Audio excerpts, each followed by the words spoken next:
Sebelumnya perkenalkan Mbak, saya Oriza. Saya sebagai ahli gizi yang sedang bertugas di sini. Mohon maaf, dengan Mbak siapa? Mbak FT. Mbak FT. Mbak FT usianya berapa? Usianya 21. 21 tahun. Oh iya, ada keperluan apa Mbak datang ke sini? Jadi kan tadi kan habis dari dokter Mbak, terus sama dokternya tuh disuruh konsul ke ahli gizinya buat katanya sih buat konsultasi tentang pola makan saya yang mungkin kurang bagus atau gimana. Oh iya. Boleh saya lihat surat rujukan dari dokternya?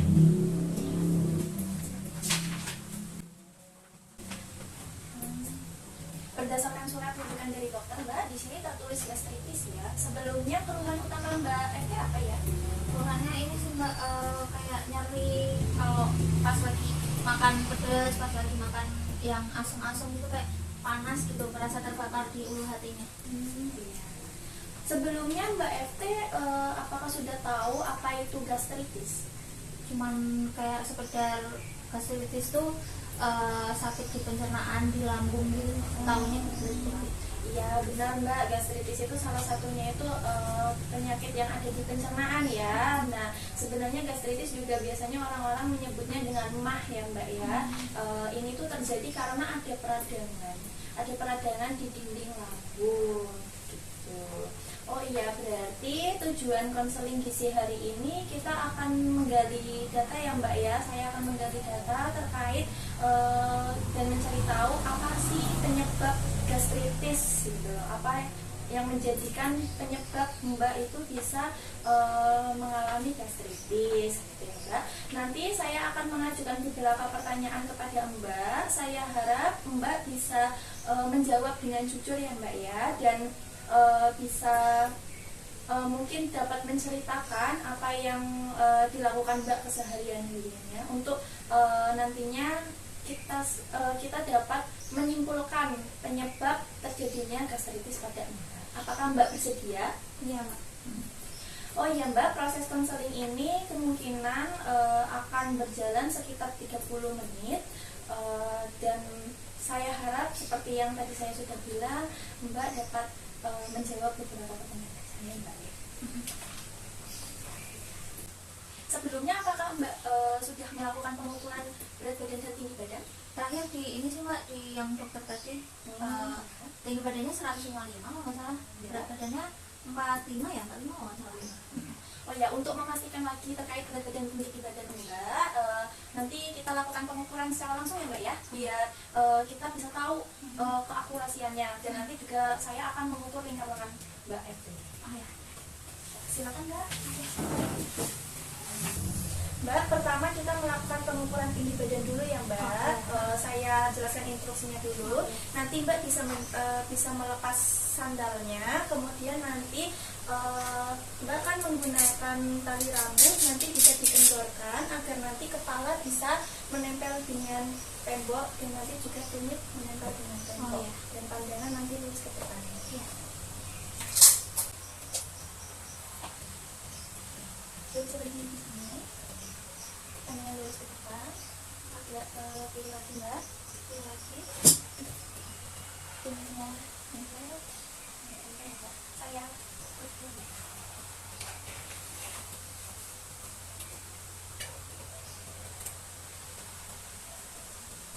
baik, ini untuk pengukuran tinggi badannya Mbak FT 155 cm ya Mbak. Untuk pengukuran selanjutnya kita melakukan penimbangan ya Mbak ya, untuk mengetahui berat badan Mbak FT itu berapa. Silakan Mbak FT apabila menggunakan aksesoris jam tangan atau terdapat HP di sakunya bisa diletakkan terlebih dahulu di meja. Enggak ada sih Mbak. Oh ya. Boleh langsung naik ke timbangan digital Mbak. Ya. Dimohon pandangan tegak lurus ke depan ya Mbak ya. Sudah. Untuk pengukuran berat badannya Mbak FT, berat badan Mbak FT adalah 45 kg ya Mbak ya. Sudah. Sekarang kita akan melakukan pengukuran lingkar lengan atas ya Mbak ya. Sebentar Mbak. Sebelumnya saya ingin bertanya, dalam kesehariannya Mbak FT sering menggunakan tangan yang sebelah kanan atau tangan sebelah kiri? Kanan. Oke, baik. Berarti saya akan mengukur lingkar lengan atas Mbak FT sebelah kiri ya Mbak ya. Saya izin ya Mbak. Silakan Mbak FT untuk membentuk sudut 90 derajat ya Mbak ya. Saya izin untuk mengukur ya Mbak ya.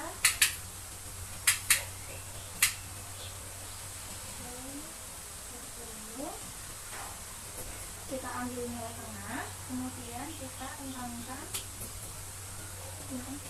Silakan Mbak bisa menuliskan tangan.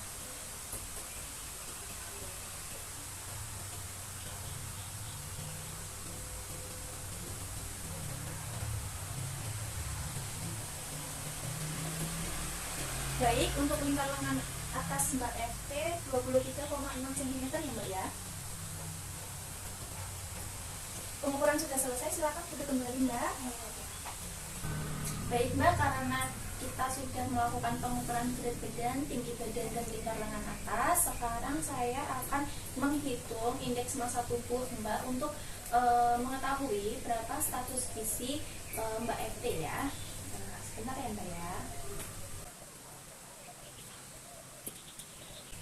Baik Mbak, untuk status gizi Mbak FT termasuk ke dalam normal ya Mbak ya. Dari perhitungan yang sudah saya lakukan terkait indeks massa tubuh, Mbak FT memiliki hasil 18,75 kg per meter. Nah, ini termasuk ke dalam normal ya Mbak ya. Karena rentang normal status gizi itu 18,5 sampai 25 kg meter persegi. Oh iya Mbak, sebelumnya Mbak FT kesibukannya apa ya? Kuliah sih Mbak, kuliah aja ya, ngerjain tugas gitu kan, ngampus. Ya. Kuliah di mana Mbak, kalau boleh tahu semester berapa sekarang? Di UAD. Di UAD. Semester berapa? Semester 6. Untuk prodinya prodi apa? Farmasi. Wah, calon apoteker ya Mbak ya. Ya Allah. Kebetulan semester 6 ini udah mau selesai ya, 1 tahun lagi. Iya. Gimana kuliahnya Mbak? Ini sih Mbak, agak stres sih karena hektik kan, banyak tugas gitu ya, lumayan berat sih. Enggak apa-apa Mbak itu sudah semester 6, sudah melewati dari semester 1 hingga sekarang kan semester 6 itu udah keren, udah hebat. Enggak apa-apa, sekarang kan masih mungkin masih pusing ya, banyak tugas ya, itu hal wajar, namanya kuliah ya. Tapi yang jelas Mbak harus tetap semangat karena kan sebentar lagi mau selesai, dan pastinya orang tua di rumah juga di rumah juga udah support dengan dukungan doa gitu. Jadi jangan pantang menyerah ya Mbak ya, tetap semangat dan tetap jalani dengan bersungguh-sungguh agar nantinya juga semuanya selesai dengan hasil yang memuaskan. Iya, makasih ya Mbak. Oh iya, kira-kira dalam kesibukannya Mbak FT sekarang ini untuk makannya gimana?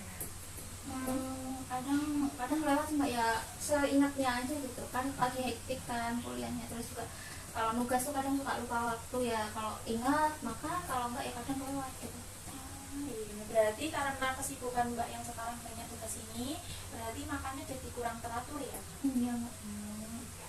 Tetapi sebaiknya, alangkah baiknya Mbak FT tetap menjaga pola makannya ya. Soalnya kan Mbak kan sekarang benar-benar lagi di kondisi yang stres gitu kan, karena banyak tugas. Sedangkan untuk mengerjakan tugas-tugas tersebut kan Mbak membutuhkan energi. Energi itu kan salah satunya dari asupan makan ya Mbak ya. Jadi tetap menjaga pola makan ya Mbak ya. Oh iya, untuk ini dari surat rujukan dokter Mbak, saya melihat di sini ada nilai laboratorium ya, termasuk salah satunya itu hemoglobin Mbak itu 12,5 mg per desiliter. Ini termasuk normal karena untuk perempuan sendiri normalnya itu 12. Kemudian di sini juga ada, tadi sudah melakukan pengukuran tekanan darah ya? Iya. Ya. Di sini juga hasil dari tekanan darahnya 120/80 mm air raksa. Di sini juga termasuk normal ya Mbak ya. Terkait keluhan-keluhan Mbak, tadi selain nyeri ulu hati dan merasa terbakar saat makan pedas dan asam, itu apa lagi ya Mbak kalau boleh tahu? Paling ini sih Mbak, kayak ngerasa mual, kembung, terus kayak sering sendawa gitu. Itu baru sebenarnya belum terlalu lama sih Mbak, ya lumayan 3 bulan terakhir ini sih. Iya. Selain itu ada lagi nggak Mbak? Udah sih Mbak, itu aja. Yang bagian nyeri ulu hati itu kalau semisal ditekan itu sakit nggak ya Mbak? Kalau ditekan lumayan sih Mbak. Lumayan sakit. Oke, selanjutnya untuk terkait kebiasaan makan Mbak, mungkin saya akan menanyakan pola makan ya Mbak ya, kebiasaan pola makan Mbak. Oke, gitu. Dari kebiasaan makan Mbak, untuk makan berat sama selingan kira-kira sehari berapa kali ya Mbak ya? Sehari 2-3 kali kalau makan berat. 2-3 kali untuk makan berat. Untuk selingannya? Selingan tuh jarang banget, hampir nggak pernah. Tapi buah paling nggak buah. Paling buah. Kalau cemilan yang kayak wafer, biskuit itu nggak tahu. Jadi selingan itu termasuknya udah jarang ya Mbak? Jarang. Cemilan pun buah.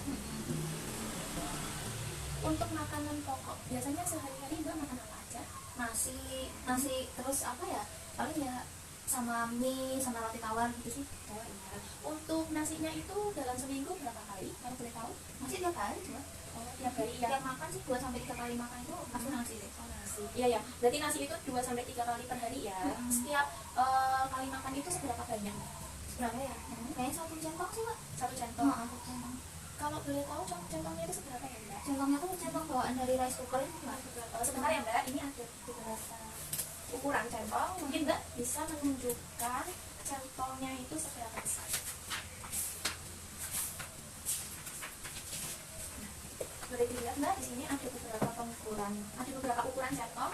Kira-kira yang digunakan sama Mbak itu centong yang mana? Centong rice cooker yang ini ya, Mbak. Ini kan rice cooker iya yang bawaan yang ini. Heeh. Kalau tadi kan menyebutkan untuk bahan pokok itu, makanan pokoknya itu ada nasi, kemudian ada mie ya. Nah, untuk mie-nya itu seberapa sering? Nggak terlalu sering sih, Mbak. 2-3 kali lah maksimal seminggu tuh. Oh, seminggu 2-3 kali. Itu sekali makannya seberapa banyak? 1 bungkus sih. 1 bungkus. Oke, baik. Untuk roti tawarnya? Roti tawar itu sama sih, Mbak. Nggak terlalu sering, 2-3 kali sih kali. Per minggu ya? Per minggu. Itu sekali makan seberapa banyak? 2 lembar, Mbak. 1 mangkok gitu. Selain nasi, mie, dan roti tawar, ada lagi Mbak makanan pokok yang dikonsumsi? Kayaknya udah, Mbak. Kita lanjut ke lauk pauk ya Mbak ya. Yang pertama mungkin kita akan membahas protein hewani. Dari bahan protein hewani, lauk apa yang sering Mbak konsumsi? Protein hewani itu telur gitu itu, Mbak. Iya, yang dari hewani. Telur itu tiap hari ada 1 kali lah, paling nggak 1 butir. Setiap hari. Sekali telur itu. Terus yang lainnya itu paling karena di dekat rumah itu kan ada Lamongan, sering beli gitu sih Mbak, lele terus ayam, kadang nambah ya enggak sih kayak tempe tahu kan, lele ayam gitu sih. Untuk lelenya itu seberapa sering? Lele itu 2-3 kali sih Mbak. 2-3 kali per hari atau minggu? Per minggu sih. Per minggu. Sekali makan berapa ekor? Satu. Kalau ayamnya Mbak? Itu jarang sih Mbak, sekali doang kali itu minggu. Kalau pas lagi kepengen aja. Sekali makan berapa banyak Mbak? 1 potong Mbak. Tadi Mbak menyebutkan ada juga tahu sama tempe. Nah itu tahu tempenya seberapa sering konsumsinya? Tahu tempe itu kadang pas beli itu kalau nggak kadang-kadang masak sendiri kan. Tahu tempe itu tiap hari sih 1-2 kali, hampir tiap kali makan ada, cuman nggak yang terus tiap kali ada itu enggak, jadi 1-2 kali aja sih. Itu sekali konsumsi berapa banyak Mbak? Satu potong. Itu untuk tempe sama tahu itu pasti ada tahu dan tempe. Gantian-gantian selalu. Jadi untuk proteinnya itu tadi saya ulang ya Mbak, ada telur, lele, ayam sama tahu tempe ya Mbak ya. Ada lagi Mbak selain itu untuk proteinnya? Semua kayaknya. Untuk selanjutnya sayuran ya Mbak ya. Untuk sayuran sendiri itu Mbak sering mengkonsumsi sayur apa? Kalau yang sering itu wortel sama oyong itu suka gambas. Terus yang lainnya tuh jarang sih Mbak, tapi paling banyak cuman bayam, kangkung. Yang lainnya jarang, malah hampir nggak pernah. Untuk wortel atau gambasnya sendiri itu seberapa sering konsumsinya Mbak? Lumayan sih Mbak, 3-4 kali ada kayaknya. 3-4 kali. Itu per minggu? Per minggu. Sekali makan berapa banyak Mbak? Wortel sama gambasnya? Apa ya Mbak? 2 sendok doang kan? Sendoknya itu sendok apa Mbak? Kalau boleh tahu? Sendok makan lah, sendok makan. Untuk bayamnya seberapa sering konsumsinya? Bayam itu agak jarang Mbak, kayak kangkung juga agak jarang, 2-3 kali doang gitu. Kadang kan dibikin sayur kuning, kadang kayak kangkung tuh ditumis, dibikin cabai gitu. Jadi untuk bayam sama kangkung itu frekuensinya itu sama ya? 2-3 kali. Nah, untuk pengkonsumsiannya itu seberapa banyak? Saya nggak paling sama sih 2 sendokan. 2 sendok juga. Selain wortel, gagas, bayam, sama kangkung ada lagi nggak sayurannya dikonsumsi? Itu aja kayaknya Mbak.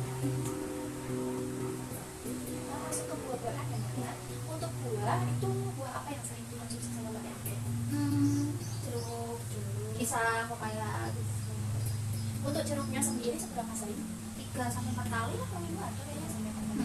Itu seberapa banyak setiap kali konsumsinya? 1 buah. Terus tadi ada pisang, pisangnya seberapa sering Mbak dikonsumsi? Kayaknya 2 sampai 3 kali. 2 sampai 3 kali. Ini per minggu ya Mbak? Sekali konsumsi berapa buah? 1 buah. Untuk pepaya sendiri Sama kayaknya sama pisang sih Mbak. 2 sampai 3 kali ada.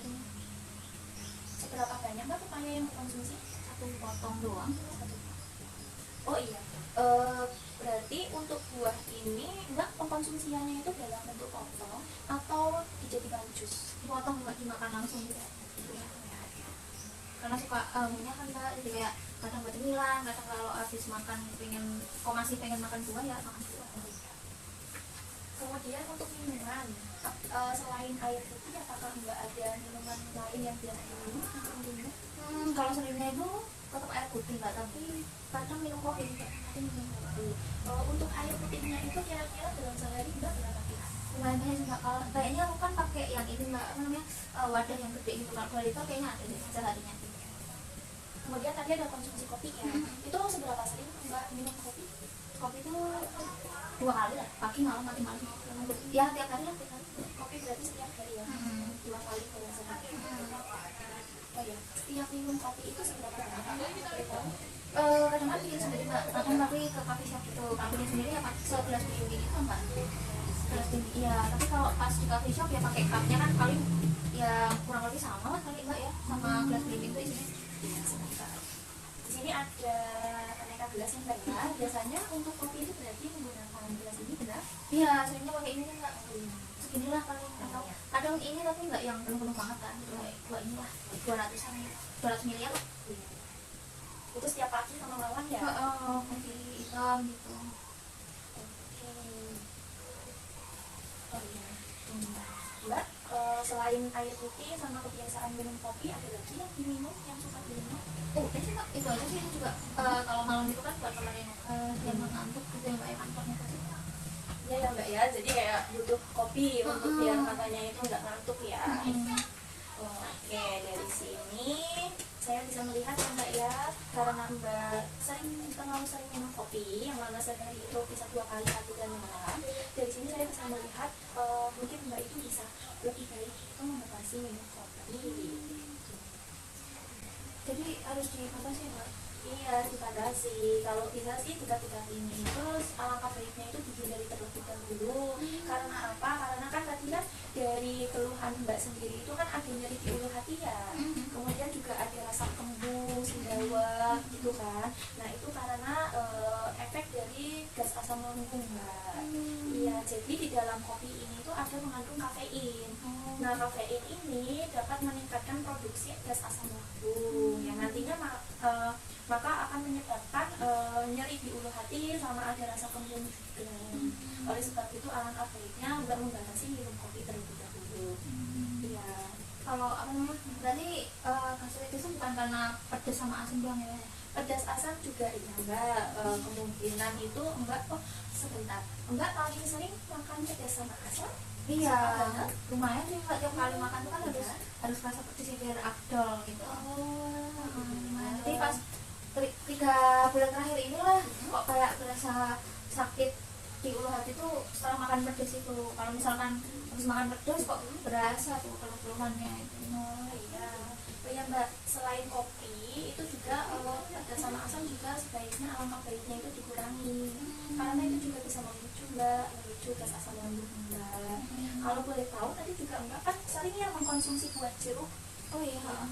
Nah biasanya itu jeruk itu yang dikonsumsi manis atau agak asam? Jeruk biasa sih Mbak, jeruk yang dimakan, jeruk keras itulah. Jeruk keras agak asam dikit gitu ya. Kita kadang-kadang asam, kadang-kadang manis ya Mbak, tergantung rawatnya. Iya. Nah itu sebaiknya dihindari dulu ya Mbak ya, dibatasi sampai benar-benar keluhan Mbak itu syukur-syukur alhamdulillah itu kan pengennya hilang keluhan-keluhan itu gitu. Mungkin nanti kalau semisal Mbak kan sudah terbiasa minum kopi terlalu sering ya pagi sama malam, mungkin nanti dibatasi secara perlahan, mungkin kayak seminggu itu coba seminggu 3 kali aja dulu. Nanti kalau semisal 3 kali itu sudah bisa dilakukan, nanti dikurangin lagi semisal seminggu 1 kali, dan nanti seterusnya hingga Mbak itu sudah bisa sudah tidak terbiasa minum kopi lagi.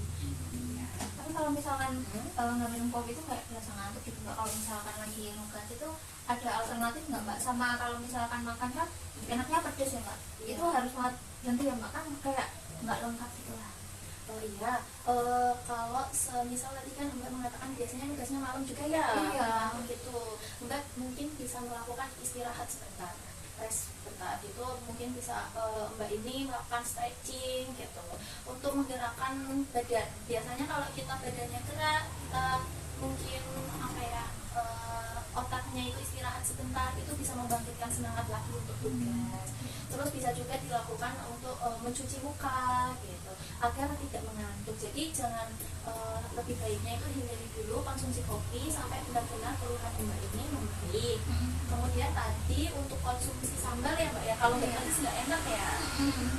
Nah itu bisa Mbak hindari dulu ya Mbak ya, pedes-pedesnya. Mungkin sekarang Mbak latihan dulu sedikit demi sedikit untuk mengurangi rasa pedas. Mungkin tingkatan pedasnya itu bisa dikurangi. Mungkin biasanya Mbak makan level 5 mungkin. Nah itu bisa dikurangi dulu sedikit gitu, untuk nantinya sampai benar-benar itu Mbak terbiasa nggak makan pedas. Ya saya tahu Mbak ya, karena terbiasa makan pedas sama minum kopi, terus tiba-tiba disuruh membatasi yang jadi agak susah.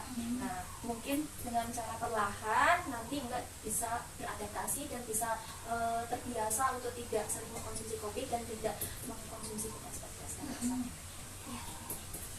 Kemudian ini karena saya sudah mendapatkan pola makan Mbak ya, saya akan menghitung terlebih dahulu ya Mbak ya untuk persen pemenuhan kebutuhan Mbak dari hasil perolehan berat badan, tinggi badan, usia, dan nantinya saya akan menghitung kebutuhan energi Mbak juga untuk mendapatkan persen pemenuhannya. Mbak, mungkin Mbak bisa membaca-baca terlebih dahulu leaflet yang ini yang saya berikan, dan saya izin untuk menghitung kebutuhan Mbak terlebih dahulu ya. Mbak, ini saya sudah menghitung kebutuhan energi Mbak FT ya.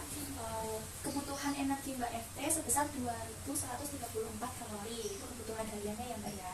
Kemudian ini saya sudah menghitung juga persen pemenuhan Mbak dari pola kebiasaan makannya Mbak.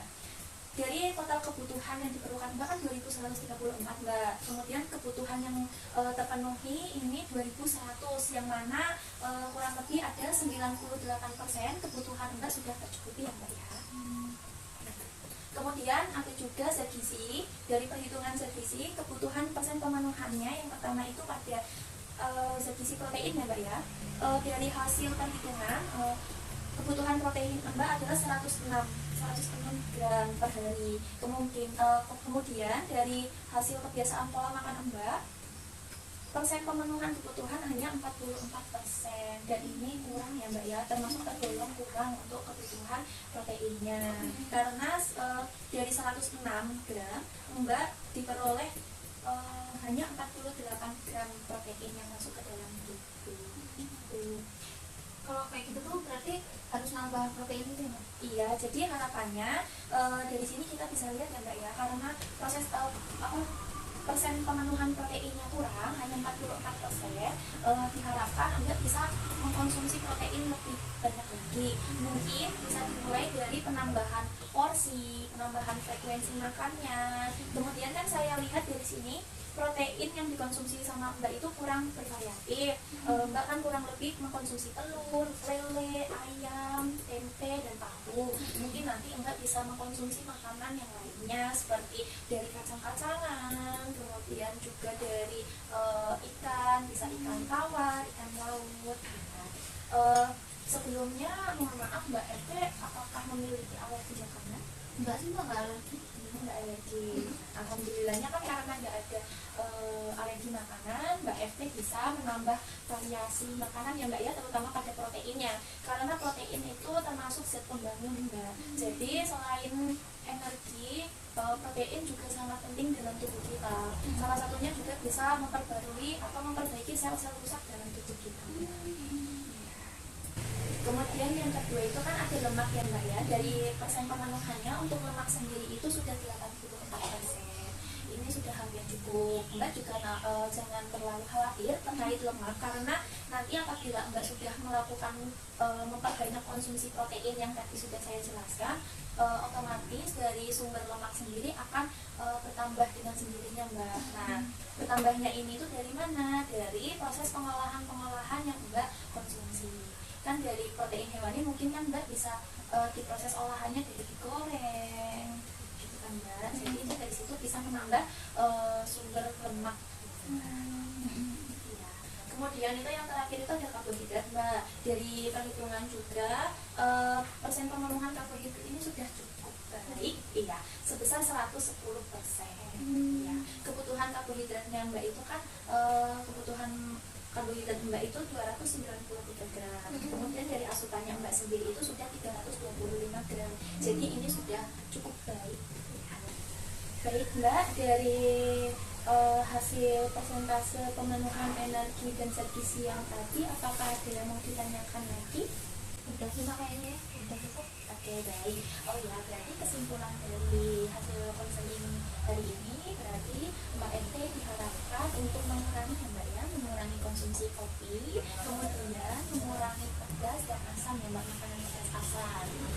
Untuk kopinya sendiri mungkin Mbak FT bisa mengurangi dalam seminggu frekuensinya mungkin sekitar 3 kali dulu ya Mbak ya. Nanti dicoba secara pelan-pelan ya Mbak, seminggu konsumsinya dikurangi menjadi 3 kali ya Mbak ya. Kemudian untuk pedas asam, sekiranya Mbak pengen makan pedas asam itu jangan banyak-banyak. Seperti yang sudah saya tadi jelaskan, mungkin bisa mengurangi dari tingkat level kepedasannya ya Mbak ya. Yang untuk asamnya sendiri itu mungkin bisa menghindari mengatasi yang berkaitan asam-asam.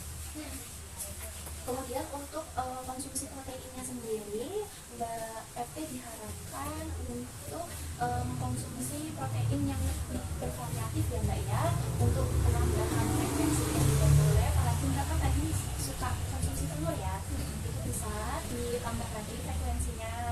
Terus juga bisa konsumsi protein-protein yang lain, mungkin dari susu, terus cemilan-cemilan kacang, atau dari sayur-sayuran yang kacang. Tadi kalau nambah telur itu masih bisa ya Mbak? Masih.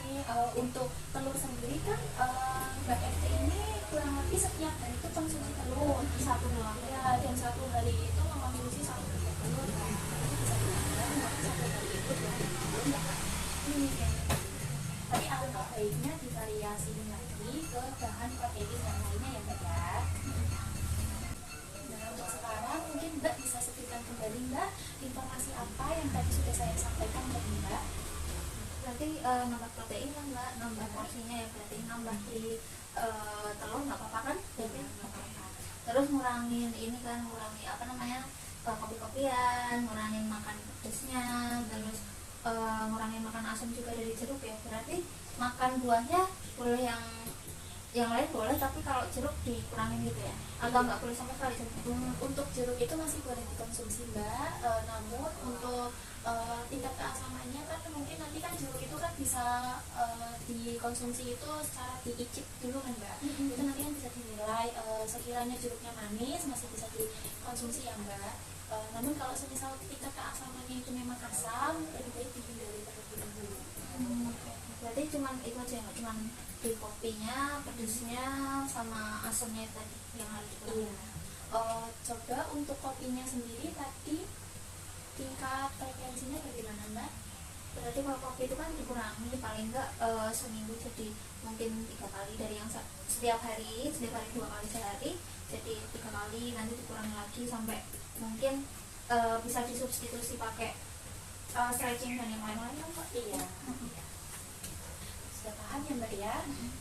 Oh iya Mbak, untuk selanjutnya mungkin nanti saya akan membutuhkan proses monitoring, yang mana tujuan dari monitoring ini itu kita bisa melihat dari hasil konseling hari ini apakah bisa membuat adanya perubahan untuk pola makan Mbak sendiri, serta dapat membantu mengurangi keluhan-keluhan yang ada di Mbak Evi.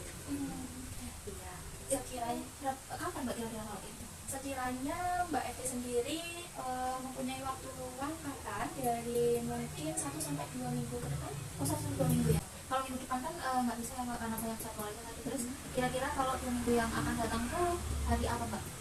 Untuk harinya hari Kamis, jika nanti hari Kamis di 2 minggu yang akan datang, apakah Mbak Evi bisa?